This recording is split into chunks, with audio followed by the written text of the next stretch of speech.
बिस्मिल्लाहिर्रहमानिर्रहीम। Dear students, अस्सलाम वालेकुम। आज का हमारा जो टॉपिक है सेकंड ईयर के चैप्टर नंबर 12 का electric potential at a point due to a point charge. Last topic के अंदर हम लोगों ने इलेक्ट्रिक पोटेंशियल को डिस्कस किया था, जहां पर हम लोगों ने पोटेंशियल ग्रेडियंट वाला टॉपिक भी लास्ट किया था। अब हम समझने जा रहे हैं electric potential at a point due to a point charge.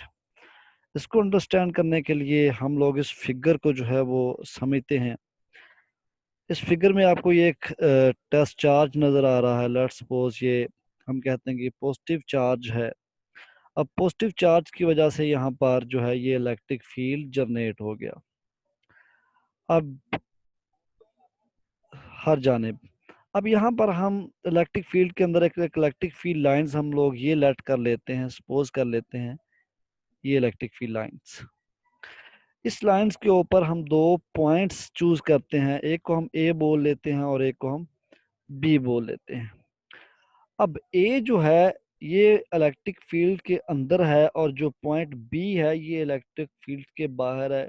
हम सपोज कर लेते हैं कि ये इन्फिनिटी पॉइंट पर पड़ा हुआ है। इन्फिनिटी पॉइंट पर लेट इसलिए किया क्योंकि हम इसका जो पोटेंशियल है वो जीरो कंसीडर कर सकेंगे।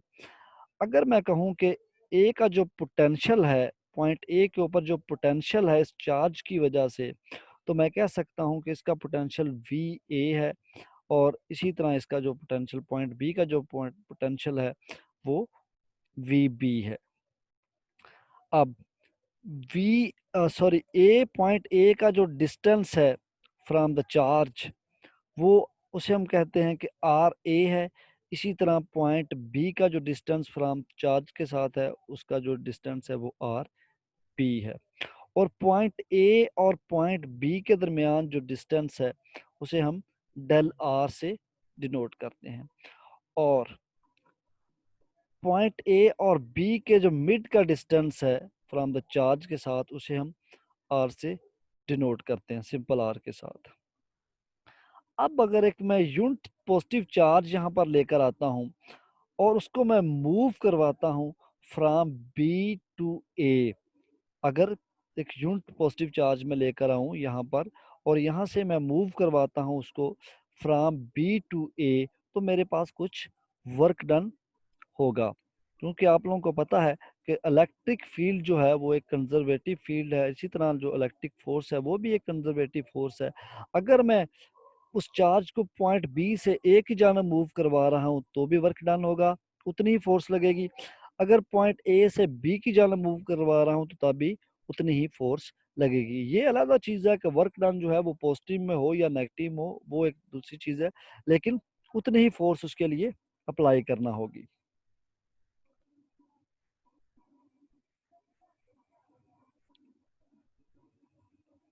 अब अकॉर्डिंग टू फिगर जो डेल आर है हमारे पास उसकी वैल्यू होगी are B minus R A.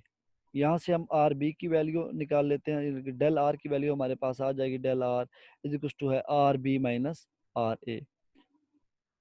और as R represent the mid points of the interval between A and B. So अगर मिड पॉइंट है हमारे पास तो मिड पॉइंट को फाइंड करने के लिए R is equal to R A plus R B over two के साथ डिवाइड कर देंगे तो हमारे पास मिड पॉइंट आ जाता है। The magnitude of the electric intensity at this point, हम लोगों ने ये इलेक्ट्रिक इंटेंसिटी का एक्सप्रेशन भी चैप्टर के शुरू में ड्राइव किया हुआ है। तो हमारे पास ये के इंटू क्यू ओवर आर का स्क्वायर है, तो ये के की वैल्यू हमारे पास पड़ी हुई है 1/4 pi epsilon naught. As the point A and B are very close, then as a first approximation we can take the arithmetic means to be equal geometrical mean which, ये एक्सप्रेशन आप देख लें उसके बाद कि R over R A, simply R का square is equal to है R A into R B आपके पास आ जाएगा।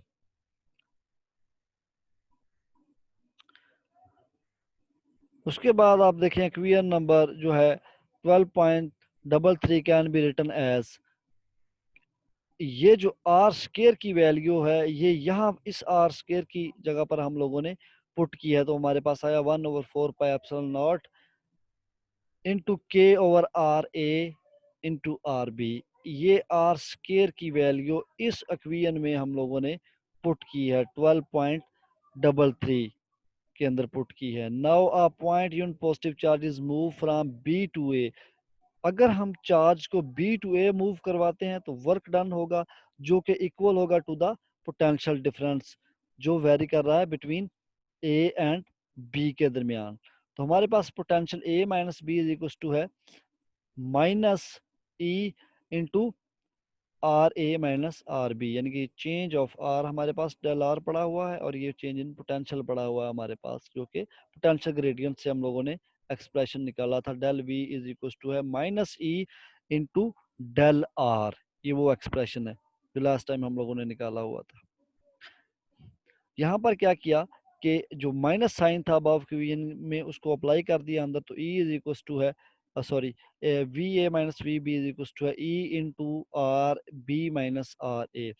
अब substituting the value of E from equation 12.35 के अंदर हम लोगों ने ये वैल्यू पुट कर देनी है। वहाँ पर ई की वैल्यू भी पुट कर दी हमने और जो डेल आर की वैल्यू थी वो भी हमने पुट कर दी। तो हमारे पास V A minus V B is equal to Q over 4 pi epsilon naught R B minus R A over R A into R B.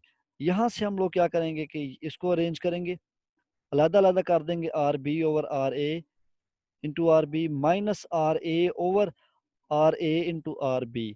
तो सेम वैल्यू कट हो जाएगी, ये एक्सप्रेशन हमारे पास आ जाएगा V A minus V B is equal to Q over 4 pi epsilon naught 1 over R A minus 1 over R B. So कहता है क्योंकि हमें पता है कि हमने जो पॉइंट बी है उसको अज्यूम किया है कि वो हमारे पास इन्फिनिटी पॉइंट पर है, तो सो इन्फिनिटी पॉइंट पर जो उसका पोटेंशियल है हम कह सकते हैं कि वी बी जो है वो हमारे पास ज़ीरो है। तो यहाँ पर जो है वो हम ज़ीरो इन्फिनिटी पुट करेंगे तो आर इन्फिनिटी जो है 1/इन्फिनिटी जो है वो हमारे पास ज़ीरो के इक्वल होता है, तो ये सारा फैक्टर जो है वो ज़ीरो हो जाएगा। तो इसकी वजह से ये वी बी भी हमारे पास ज़ीरो हो जाएगा, लेफ्ट साइड पे भी और राइट साइड के ऊपर भी। ये भी फैक्टर ज़ीरो और ये भी फैक्टर ज़ीरो। तो हमारे पास जो पोटेंशियल ए के ऊपर जो कि हम फाइंड करना चाहते थे वो हमारे पास है V A is equal to 1/4 pi epsilon naught Q over R A, यानी कि V A is equal to है, इसको हम K into Q over R A भी लिख सकते हैं। The general expression for the electric potential V at a distance R from Q। तो जनरल एक्सप्रेशन अगर हम लोग लिखें तो हमारे पास V is equal to 1/4 pi epsilon naught, या वी आर लिख दें, ठीक है, 1/4 pi epsilon naught into Q over R हमारे पास आ जाएगा। उम्मीद है आप लोगों को समझ आई होगी। थैंक यू, अल्लाह हाफिज़।